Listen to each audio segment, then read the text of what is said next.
Bien amigos, seguimos adelante, estamos en comunicación con la diputada del Frente Amplio, Betiana Díaz. ¿Qué tal, Betiana? Gracias por atendernos, muy buenas tardes.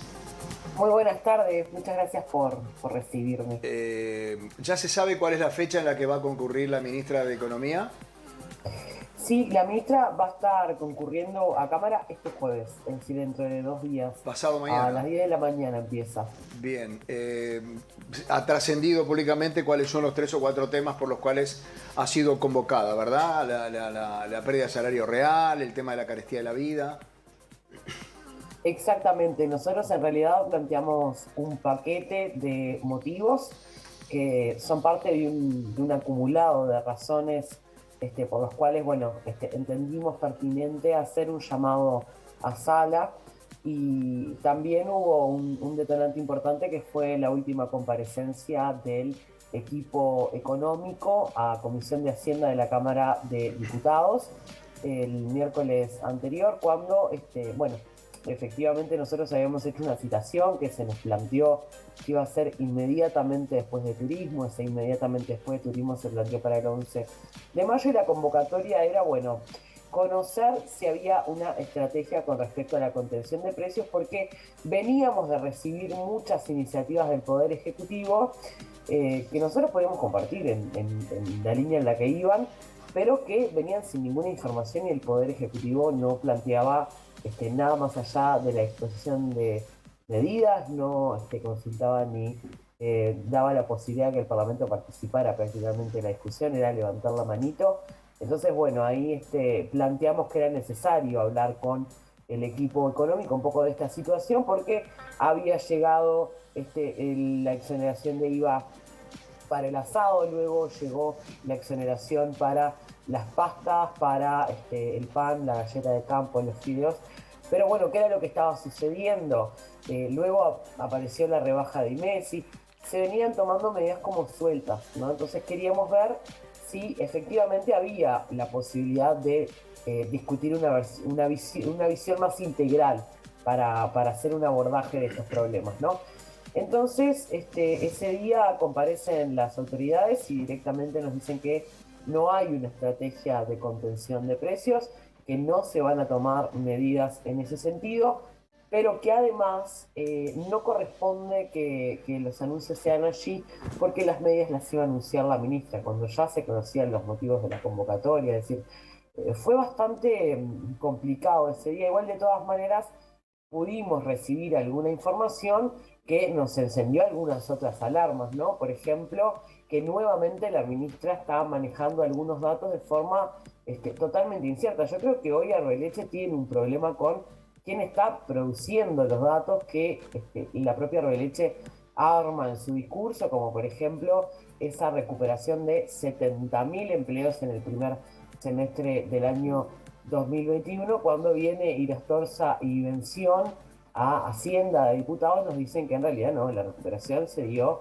entre 40 y 50.000 puestos de trabajo, de los cuales además 15.000 son jornales solidarios porque preguntamos, pero seguramente hay unos miles más que corresponden a Plan ABC. Para nosotros la situación social y económica en la que estamos hoy, que tiene que ver justamente con no asegurar la recuperación salarial de forma clara y en tiempos claros, no estar teniendo respuestas efectivas ni inmediatas a los problemas que tiene hoy la gente, que pasan por el poder adquisitivo de los salarios, que pasan por los precios, pero que además se acompañan justamente de esta incertidumbre, que a nuestro entender parten un poco de ese diagnóstico errado, que tiene que ver con el manejo de datos que está haciendo el Ministerio de Economía y Finanzas. Bueno, es que queremos justamente aclarar esta información, pero además también eh, queremos más información sobre las medidas que se han tomado, de las que se van a tomar. Se terminó la emergencia sanitaria,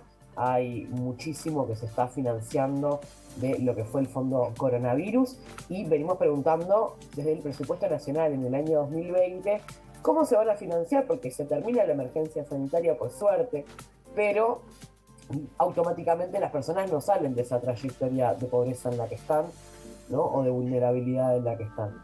Entonces, bueno, queríamos también tener mucho más información sobre esto y estos son en definitiva los motivos de la interpelación. En las últimas horas, desde el Poder Ejecutivo se ha dicho que no van por el lado de medidas genéricas, como puede ser, por ejemplo, la rebaja del IVA o la exoneración del IVA, porque dice que eso alcanza a toda la población, tenga o no tenga poder adquisitivo, y que van más por medidas más precisas o más dirigidas a un sector de la población.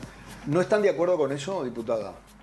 Es una contradicción con las propias medidas que viene tomando el gobierno, Fernando. De hecho, lo que pasó con la rebaja del IVA, la rebaja que se le aplicó al pan común, es lo mismo. En realidad fue una medida generalizada que entonces el gobierno lo que está reconociendo es que fue una medida que no fue efectiva. A ver, varios planteos, porque el Frente Amplio hizo parte de estas propuestas, ¿no? Es decir, una de las cosas que propusimos como fuerza política y que le hicimos llegar al presidente de la República a través del presidente de la fuerza política fue una propuesta donde lo que planteábamos era la atención diferenciales para determinados sectores. Allí en esta plataforma de medidas que elaboró el Frente Amplio a través de la mesa política y que le hace llegar al presidente están justamente la atención en primer lugar de aumentos diferenciales, porque no es lo mismo un jubilado o una jubilada que gana la jubilación mínima que alguien que tiene una jubilación un poquito más alta. Es decir, cuando uno escala prioridades también tiene que valorar esto, y es un poco lo que está haciendo el gobierno en este sentido, aunque no con estos adelantos de recuperación del año 2023 que se van a dar como incremento ahora, que se van a cobrar en agosto.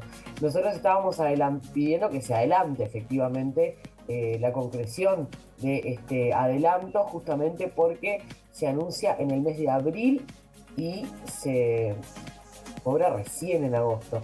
Y luego lo otro es que nosotros planteamos también, con un enfoque en la gente más vulnerable, plantear que había que extender las ampliaciones de tarjeta Uruguay Social y de asignación familiar para beneficiarios de tarjeta Uruguay Social, que es la gente que se encuentra, según el índice de carencias críticas, en situación más complicada, ¿no? Es decir, nosotros compartimos, ahora lo que decimos es, hay un problema que es la gran masa de trabajadores y trabajadoras del Uruguay, que son la mayoría de las familias que viven de su trabajo, que salen a trabajar todos los días.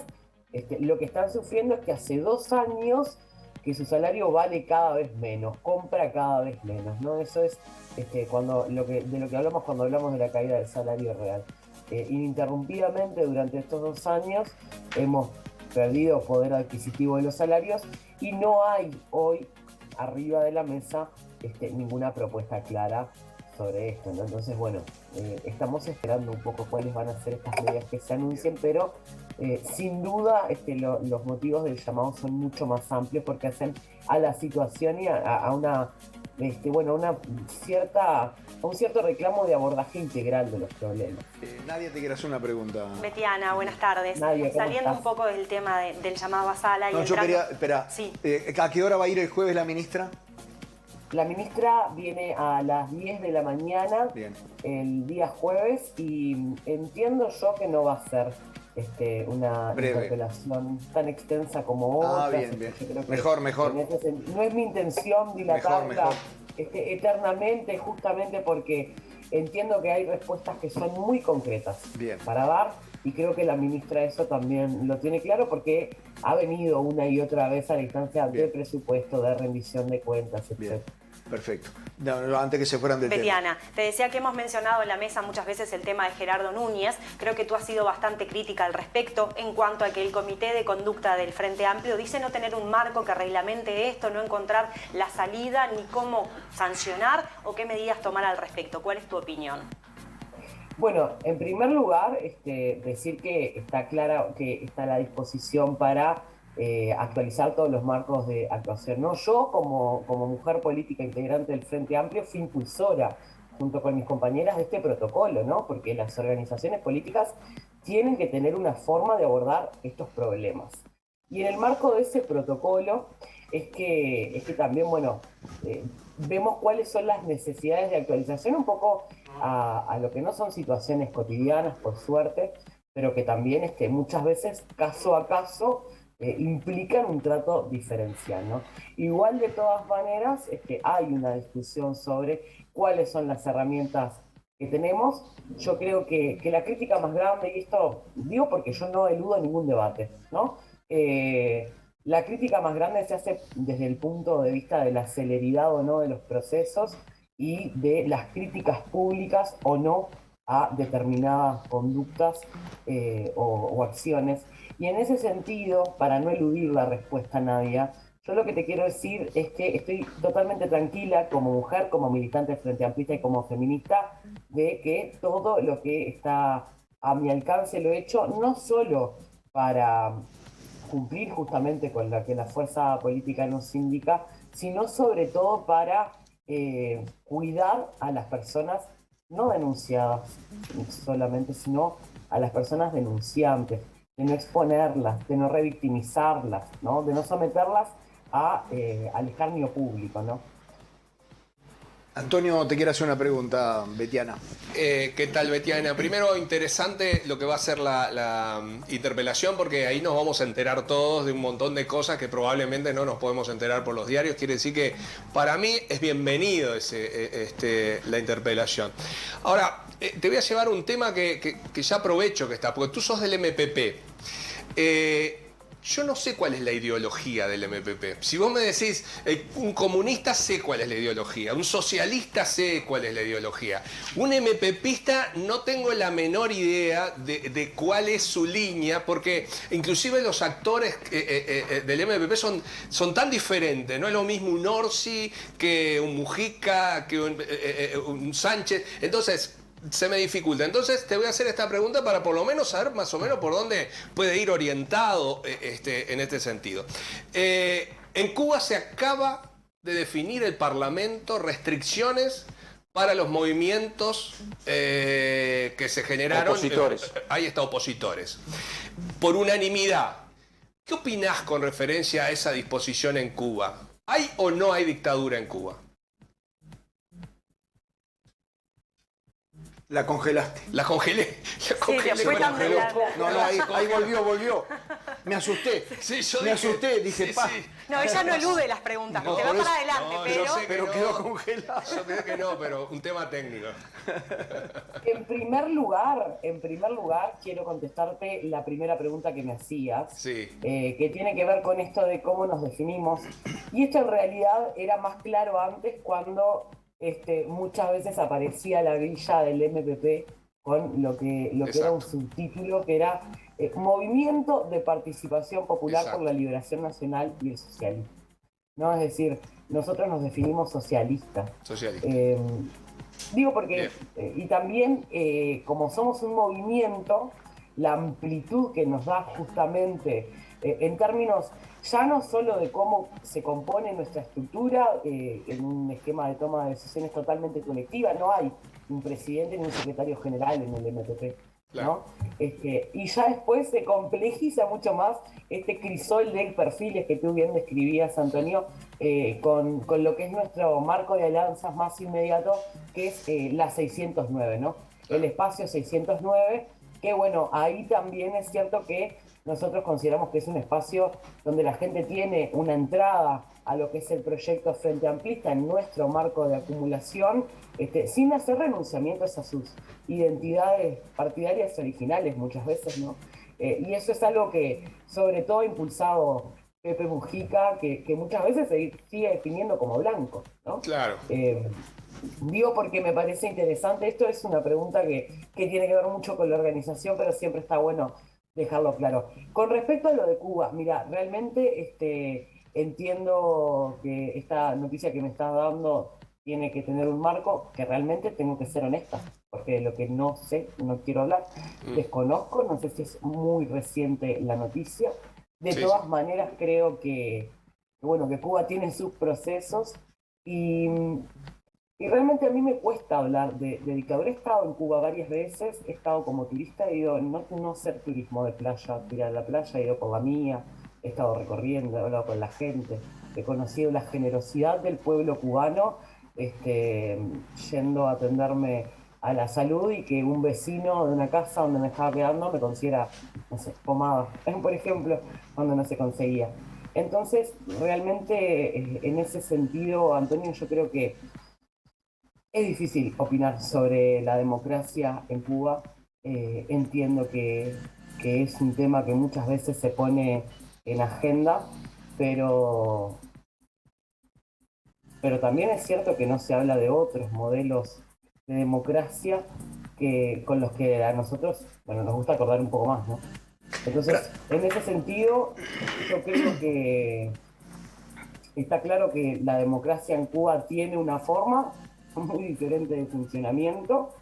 Eh, Igual está lejos de la democracia que conocemos en Uruguay. Está muy lejos, pero en Uruguay, por a ver, ejemplo, ¿no? La democracia uruguaya es incomparable con el resto de las democracias de la región, el Estado uruguayo, la fortaleza de las instituciones. Yo cada vez que voy a hacer misiones de observación al exterior, por ejemplo, fui a las elecciones en Ecuador, para poner un ejemplo, ¿no?